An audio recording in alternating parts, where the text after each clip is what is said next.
we know enough about where inequality comes from and how it works to begin examining the responses to inequality. And while some of that work is going on, we need much more of it. Welcome to EdFix. I'm Michael Feuer. I'm your host for this podcast, which is all about the insights on the practice and promise of education. The William T. Grant Foundation is a relatively small philanthropic organization in New York City with a big agenda.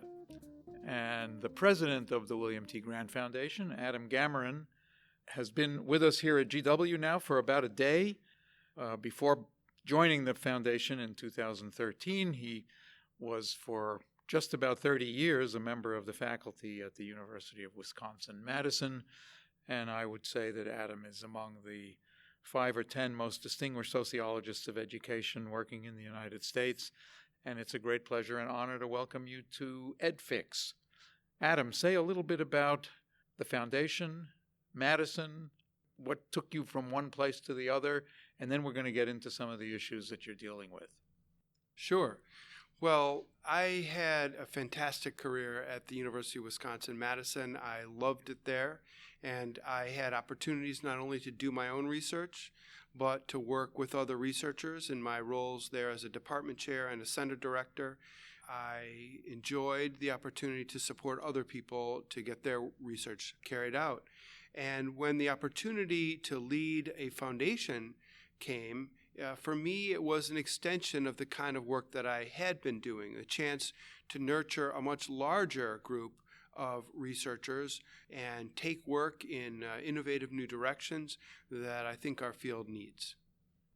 So say a little bit then about the foundation's agenda. Yeah, the William T. Grant Foundation, which was started in 1936, supports research to improve the lives of young people.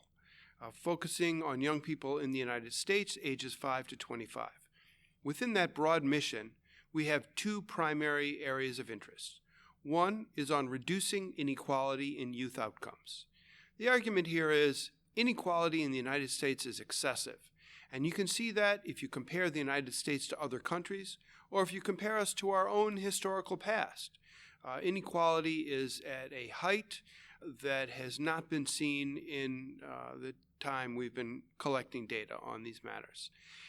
Second, excessive inequality is harmful. It's a drag on our economic productivity, and it's socially divisive. However, third, we are not paralyzed in the face of inequality. On the contrary, inequality responds to social programs and policies.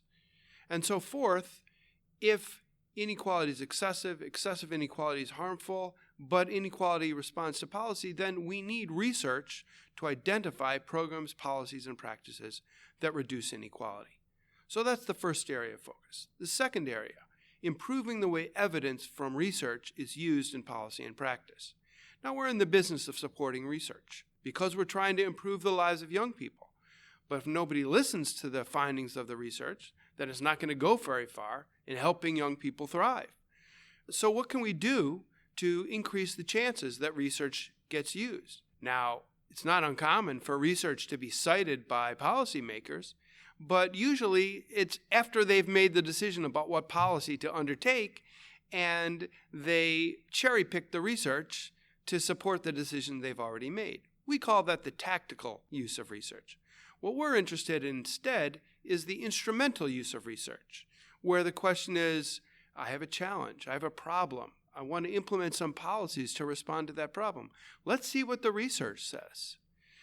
We're also interested in the conceptual use of research, where policymakers and practitioners use research to think in new ways about a problem, to identify a new solution set. And so we're interested in research that will identify conditions that foster the instrumental and conceptual use of research. It turns out that the quality of research is not a strong predictor of whether it's used in policy and practice. Instead, it's more about the relationships between the producers and the consumers of evidence and the intermediaries who bind them together. So we want to support research that will identify conditions that create those relationships, supports those relationships. Conditions such as research practice partnerships, where researchers and decision makers work together to jointly identify a research agenda so that the questions asked in the research are ones whose answers really matter to the policymaker. And to build the capacity of the policy institution to use data in its decision making and to create incentives for researchers to ask questions whose answers are relevant to the pressing needs of our day. Can you give us a little bit more of the ways in which you define inequality? Are we talking about inequality mostly of opportunity, or are we talking about inequality of outcomes, or both? Yeah, there's a tendency to try to define inequality in terms of opportunity because it's all too easy to say we need to put people at an even starting line. That's our responsibility. Fairness demands that everybody gets an equal start. But it turns out that even when people have an equal start, they're not running the race with the same freedom. So we need to focus on results. We need to look at the outcomes and ask what conditions promote more equality in outcomes. Look, we can think about inequality in two different ways. One, in the overall dispersion of some valued good like income or test scores. But inequality also means group differences, like the black-white test score gap, or disparities in mental health services, or other differences between groups. It is my understanding from reading some of the data that income inequality in particular in America has exploded over the last probably 30 years now. To what extent does that big change in income inequality in the United States mirror similar trends in other countries? And second of all, what happened? How did we allow that explosion to take place? Yeah, so other English-speaking countries, the UK, Australia, have experienced some expansion in inequality, but not to the degree that the U.S. has. And other European countries have not experienced the expansion of income inequality that the U.S. A wonderful source on this is Thomas Piketty's recent book, Capital in the 21st Century, which lays out these comparisons of national differences in inequality expansion. And the U.S. really stands out compared to other Western countries in the dramatic increase in income inequality. And you're right to date it over the last 30 years. And it has to do with a variety of macro-social trends, changes in taxation policy, which have reduced taxes on the wealthiest citizens, the technological revolution, which have rewarded education and training in ways that have exacerbated gaps between those who have high levels of education and technical skills compared to those who don't. And this has a variety of pernicious consequences on our society to drag on social mobility, for example. There's some controversy about the relation between inequality and mobility, but I think the weight of the evidence suggests that excessive inequality makes it difficult for young people to be upwardly mobile. It's certainly socially divisive, wrecks cohesiveness, and I think part of the political divide we're seeing in our country today is a result of economic inequality, of income inequality. And we see the implications of income inequality in a variety of realms, in education, in health, in mental health, in public services. Implications are quite dramatic. And this is why President Obama, former President Obama in 2013, declared that income inequality is the defining challenge of our time. You used the word mobility earlier, and I just want to make sure we're understanding that by this you really mean the likelihood that children will achieve a higher level of socioeconomic status than their parents, as opposed to mobility meaning, the capacity to move from Madison to New York City, which is another form of mobility. Yeah. There's a famous study of the American occupational structure which showed that for the World War II generation, 2/3 of the sons of blue-collar workers became white-collar workers. That is a tremendous upward mobility. We no longer have that kind of mobility, and part of that has to do with the high degree of inequality we have today, and part of that has to do with a slowdown in economic growth. We're not experiencing, except for perhaps this small period of artificial growth, which resulted from an unwarranted tax cut for rich people. We're not experiencing that kind of growth these days, as Robert Gordon has displayed in his recent book. And so mobility cannot occur to the same degree as it did in the past. And this is one reason why inequality is so damaging, because in a period where everybody is improving, where all boats are being lifted by the tide, inequality doesn't seem so problematic. But in a period where the tide is lifting some and holding down others, the growing inequality is even more problematic. Say something now about the relationship of research about an issue to research to change an issue. Yeah, that's a great question. So most of my work, and certainly most work in sociology and much of economics, has been understanding the extent and sources of inequality. And it's my stance that we know enough about where inequality comes from and how it works to begin examining the responses to inequality. And while some of that work is going on, we need much more of it. We need to be looking at programs and policies that can reverse this increasing gaps that we're seeing, that can reverse the increase in inequality. And whether it's programs like financial aid for college students or instructional approaches that support the learning of English learners, or social psychological interventions that mitigate the threat of stereotypes, all of these are approaches that have been devised, have some theoretical basis, have empirical grounding, and need to be taken into the field and examined. And similarly for others that are not so far advanced as those three examples that I just gave, but need to be developed and implemented. And at the Foundation, we're supporting a range of efforts to examine specific approaches to responding to inequality on the basis of race, ethnicity, socioeconomic status, or immigration status. As a dean in a university that is all about promoting knowledge production, the phrase "we know enough" is not the kind I would probably get very far putting on my letterhead. Well, it's about we know enough about what? We know enough about one thing, and so we need to ask a different question. That's the argument I'm making.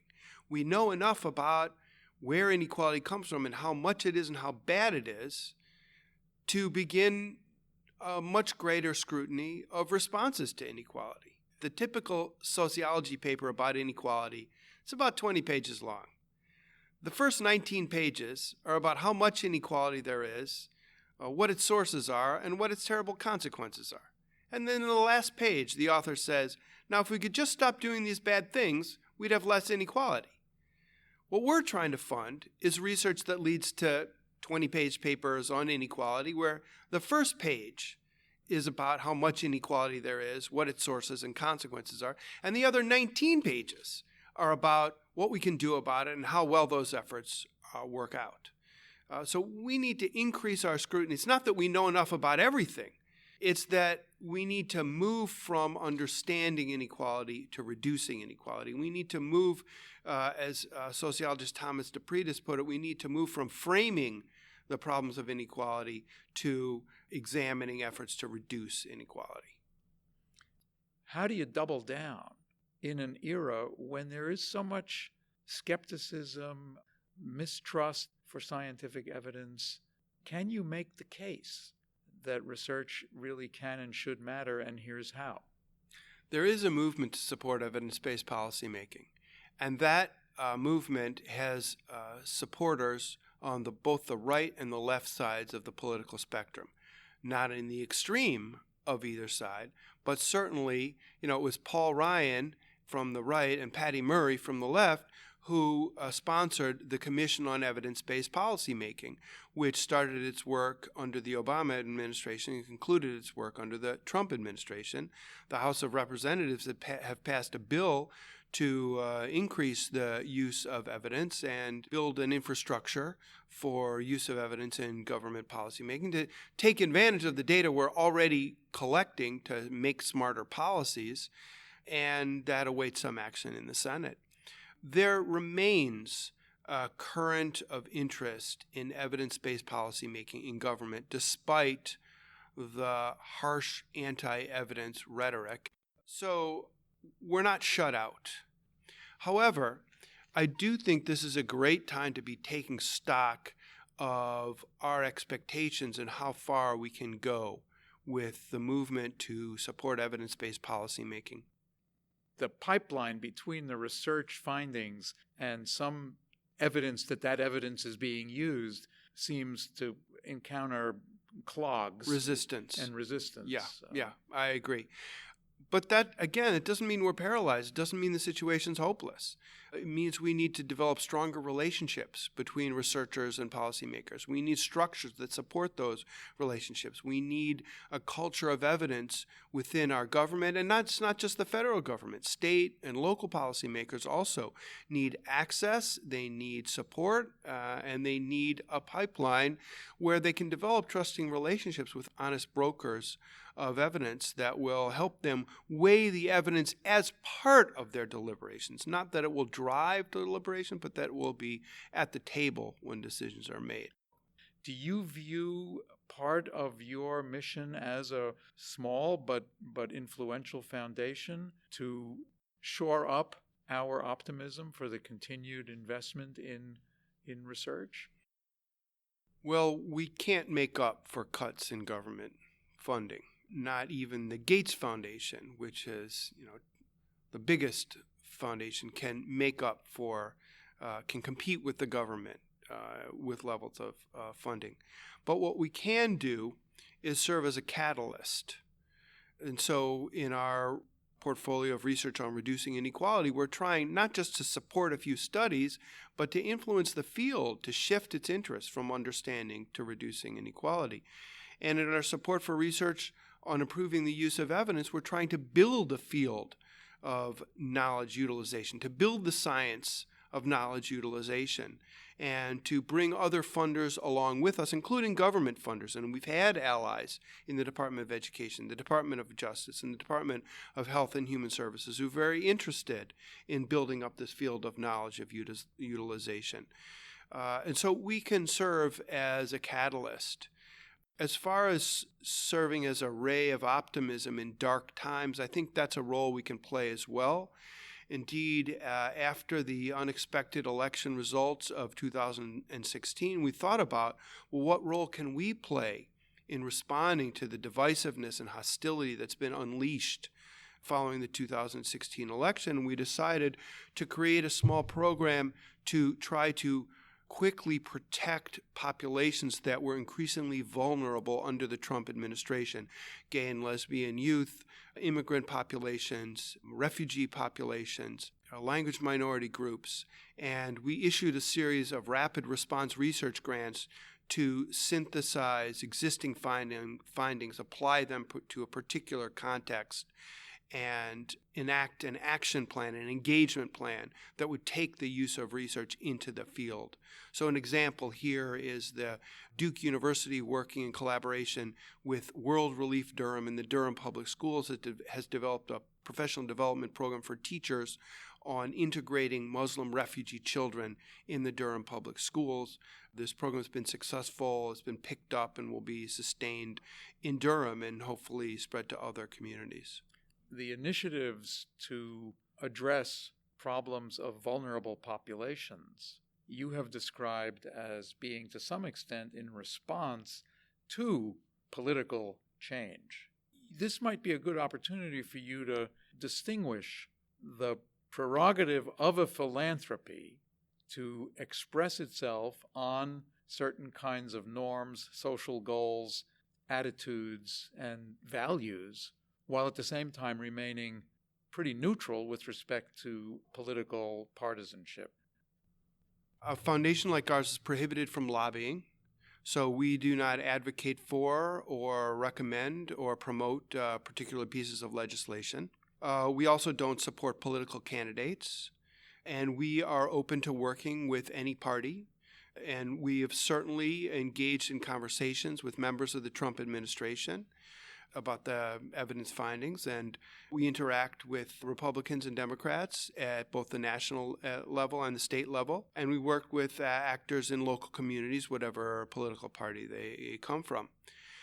some might perceive that by our choice of priorities, for example, the priority to reduce inequality, we're taking a political stance.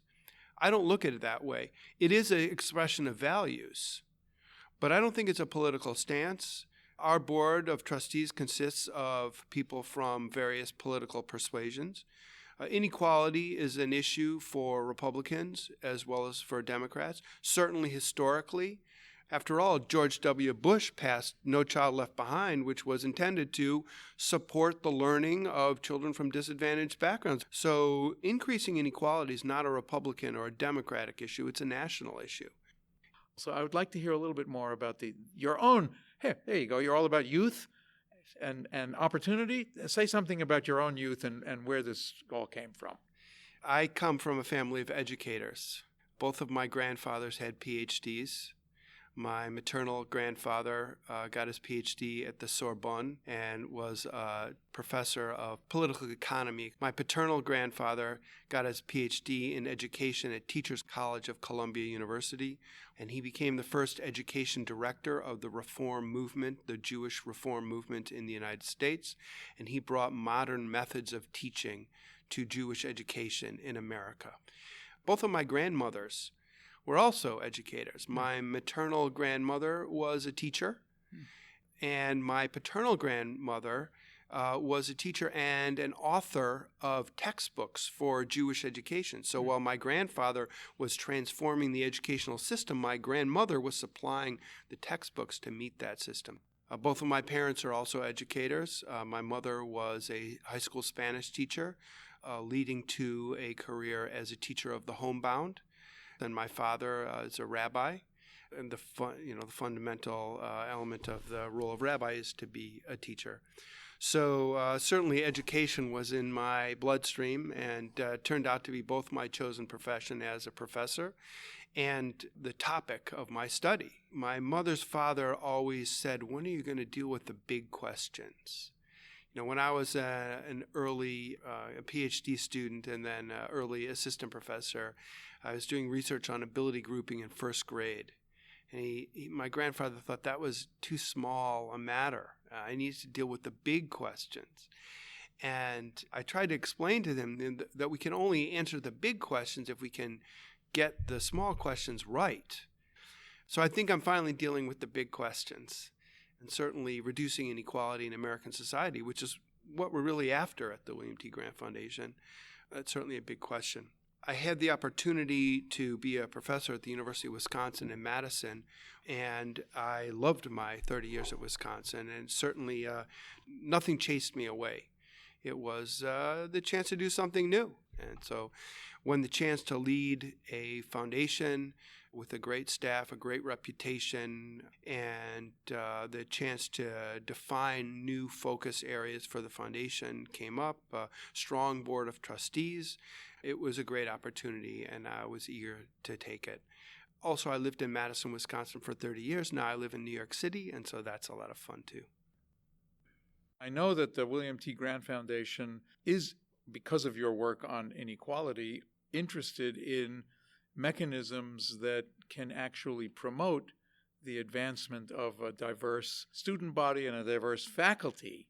And that's a segue into asking you about one of the projects of the foundation, which has to do with what we call mentorship. Yes. So the foundation has long had an interest in building a diverse faculty and building a diverse community of researchers who are our grantees and who are engaged in the kinds of research that we support. And for a number of years, our William T. Grant Scholars Program, which is our fellowship program for early career research, our career development program for early career researchers, has had the opportunity to compete for supplemental awards to support mentoring. And what's unique about this mentorship program has been that the focus is not just on the mentees, the recipients of mentoring, who are graduate students and postdoctoral fellows from underrepresented backgrounds, but also on helping the mentors, these early career faculty members, become better mentors. And a key focus has been on mentoring across difference. So this means different backgrounds. For example, a white faculty member mentoring students of color. What does the faculty member need to know? What sensibilities and sensitivities does the faculty member has to have? What unique challenges do students of color or postdoctoral fellows of color face, and how can the mentor help address those challenges? Recently, we expanded this effort to our major research grantees, so they also have an opportunity to compete for these mentoring awards. And the goal is both to advance the career of the mentees, to give them experiences in research that will help them build the resume and body of experiences that will lead them to be successful faculty members, and to help the mentors think about their roles as mentors, particularly to build skills and assets as mentors across difference. Now, we've had our mentors and mentees in for a number of conversations. We've scrutinized the successes and challenges faced by this mentoring program, and we noticed that successful mentoring and the advancement of the careers of the mentees is only partially under our control, because it turns out that faculty of color face barriers within their institutions that are beyond the confines of the mentoring relationship. Recently, we released a report called Moving It Forward, which is about the institutional barriers faced by junior scholars of color and how universities can confront those barriers and overcome them. So some of these barriers include the fact that there are so many service obligations on early career faculty of color, because every committee wants a faculty member of color to serve on it. We call this cultural taxation, special burdens on our early career faculty. Implicit bias, which is a pervasive problem in American society, but is manifested within our universities, where there might be unanticipated and even unconscious disdain for the contributions of scholars of color. There are social networks that may exclude faculty of color, and so that results in a kind of an isolation. And so when mentors are aware of these challenges, they can help bring them to the attention of the university and to try to respond to them. Scholars of color get into their work very often because they are committed to serving their communities, to giving back. And they are going to be more effective in the long run if they establish their work as successful scholars first, and then provide these service obligations. So we hope that this report, Moving It Forward, will serve as a curriculum for universities across the country to develop more effective strategies for supporting the career progress of junior scholars of color. So this example is important both substantively, because it's a topic that is of great interest to a growing number of universities and departments and programs, but it also suggests something about a product of the foundation that I would say has the potential for having indirect as well as direct effects, because you are writing these reports, they're on your website. People who didn't necessarily benefit from a direct grant from the foundation are able to partake of some of the knowledge and the wisdom and the evidence that is summarized in these kinds of reports. Keep that website humming and keep those reports coming. It's been a great pleasure, and as always, I am very inspired by your thinking, your words, and your work, Adam, and thank you for coming to GW and to EdFix. Thank you. It's been my pleasure. If you enjoyed this episode, be sure to subscribe to the EdFix podcast on iTunes, Spotify, iHeartRadio, Stitcher, SoundCloud, or Player FM. And for more information about the podcast, our guests, you can visit our website at go.gwu.edu/edfix. Thank you so much.